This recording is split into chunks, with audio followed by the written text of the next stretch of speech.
चलिए गाइस बात करते हैं काफ़ी एक्टिव कंपनी यानी कि ओला इलेक्ट्रिक मोबिलिटी की। आज के दिन यानी कि 26 अगस्त को ये कंपनी काफ़ी ज़्यादा एक्टिव है और इस कंपनी को लेकर एक बड़ी अपडेट भी आई है। तो पहले एक बार वो खबर हम जान लेते हैं, उसके बाद हम चीज़ें आगे डिस्कस करेंगे।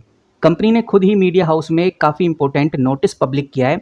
एक बार उसको समझ लेते हैं क्योंकि उसके अंदर बहुत महत्वपूर्ण जानकारी दी गई है और ये जानकारी ओलेक्ट्रा इलेक्ट्रिक मोबिलिटी के स्टॉक में हलचल काफ़ी ज़्यादा क्रिएट कर रही है। अगर मैं डॉक्यूमेंट्स के अंदर जाता हूँ तो मुझे देखने को मिलती है 4 मिनट पहले की एक मीडिया रिलीज। सिंपली क्लिक करूंगा तो मेरे सामने जो ऑफिशियल पीडीएफ है जो कंपनी की तरफ से आई है खुल जाती है। डेट आप चेक कर सकते हैं 26 अगस्त 2025।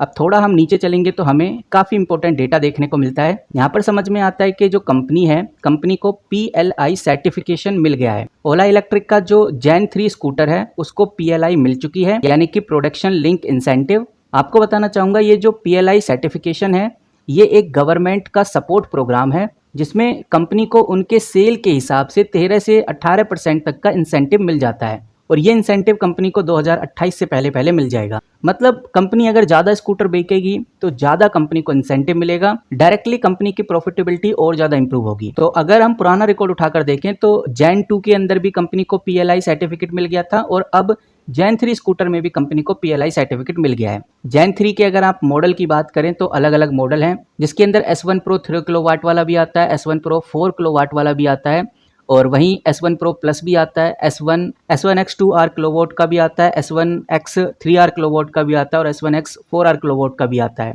और वहीं S1X Plus भी हमें देखने को मिलता है। तो ये जो स्कूटर्स हैं अगर इनकी सेल कंपनी अच्छे से करती है, मेजर सेल कंपनी अगर इन्हीं स्कूटर्स की करती है तो कंपनी को बड़ा इंसेंटिव मिलेगा, लगभग 18 से लेकर 13% के बिटवीन में। अब यहाँ पर कंपनी क्या प्लान बनाएगी, सोचने वाली बात है कि कंपनी इस प्रॉफिटेबिलिटी को पाने के लिए यानी कि इस सर्टिफिकेशन के बाद ओला इलेक्ट्रिक अपने स्कूटर की कॉस्ट को और कम कर देगी, जिससे कि सेल और ज़्यादा इंप्रूव हो जाएगी। और कंपनी ने ये बात पहले ही बोल दी थी, जो क्वार्टर 1 आएगा, अभी क्वार्टर 1 निकल गया है, अब जो क्वार्टर 1 आएगा इसमें हमें प्रॉफिटेबिलिटी बूस्ट देखने को मिलेगा। ये बात इन्वेस्टर्स के लिए कंपनी ने साफ बोली है, यानी कि EBITDA इस बार पॉजिटिव होने की तरफ है। और जो संकल्प इवेंट था उसके बारे में मैं आपको पहले भी बता चुका हूँ।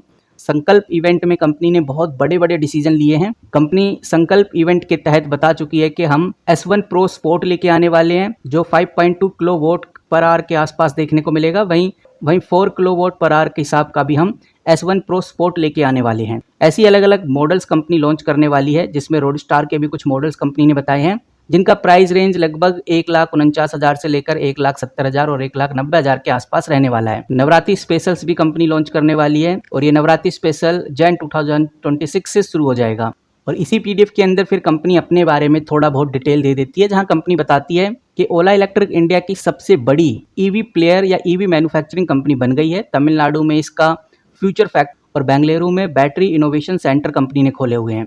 4,000 से भी ज़्यादा कंपनी के पास आज के टाइम पे स्टोर हैं, जो कंपनी अपनी बिजनेस प्रोफाइल में बता रही है। तो ओवरऑल ओला इलेक्ट्रिक के बारे में जो आज हमें समझ में आ रहा है, जिसकी वजह से 5 से 6% की ग्रोथ देखने को मिल रही है, इसके पीछे का रीज़न यही है कि कंपनी का जो जेन 3 स्कूटर है उसको भी PLI सर्टिफिकेशन मिल चुका है। अगर जेन 3 स्कूटर्स के जो मॉडल्स हैं वो बहुत ज़्यादा क्वांटिटी में बिकते हैं तो फिर सरकार की तरफ से अच्छा खासा इंसेंटिव मिलेगा। ये इंसेंटिव 13% से लेकर 18% तक हो सकता है।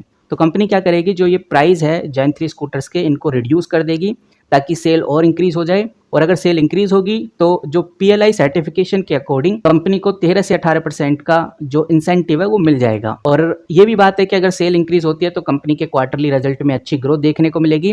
और क्वार्टर 2 को लेकर काफ़ी एक्साइटमेंट अब इन्वेस्टर्स के मन में बनी हुई है, क्योंकि कंपनी ने कई बार कॉन्फ्रेंस कॉल में, इवेंट्स में इस बात का जिक्र किया है कि उनके क्वार्टर काफ़ी शानदार रहने वाले हैं। अब हालात बदल रहे हैं ओला इलेक्ट्रिक के। इतना ही नहीं, उन्होंने मार्केट शेयर को लेकर भी काफ़ी बड़ी डिस्कशन की है। मार्केट शेयर अभी ओला का 17 से 18% के आसपास होगा, जिसको ये बढ़ाकर 30% तक ले जाने की प्लानिंग में है। बाकी अब देखते हैं कि भाई आगे क्या सिचुएशन क्रिएट होती है ओला इलेक्ट्रिक को लेकर। जैसी कोई नई न्यूज़, कोई बड़ी खबर आती है ओला इलेक्ट्रिक के रिगार्डिंग, वो मैं आपके साथ सबसे पहले शेयर करूंगा। और most active companies, most active stocks की न्यूज़ के लिए आप हमारे चैनल को सब्सक्राइब कर सकते हैं। अभी फिलहाल मैंने ओला इलेक्ट्रिक के बारे में बताया है। ओलेक्ट्रा ग्रीन टेक के बारे में ऑलरेडी मैं डिस्कस कर चुका हूं, जिसका लिंक आपको इस वीडियो के फर्स्ट कमेंट बॉक्स में मिल जाएगा, क्योंकि ओलेक्ट्रा ग्रीन टेक भी आज के टाइम पे काफ़ी एक्टिव कंपनीज में से एक है, यानी काफ़ी ज़्यादा चर्चा में ये कंपनी भी है। तो अगर आप ओलेक्ट्रा ग्रीन टेक के बारे में जानना चाहते हैं तो नीचे दिए गए कमेंट बॉक्स पे क्लिक करके आप वो वीडियो चेकआउट कर सकते हैं। और जितने भी मोस्ट एक्टिव स्टॉक्स हैं आज के दिन के, मोस्ट एक्टिव कंपनीज हैं जो काफ़ी ज़्यादा चर्चा में हैं, उनको लेकर जो खबर है वो आपको इस चैनल पे अभी आने वाले घंटों में देखने को मिलने वाली है। तो मिलते हैं किसी नई वीडियो के साथ, तब तक के लिए take care and good bye.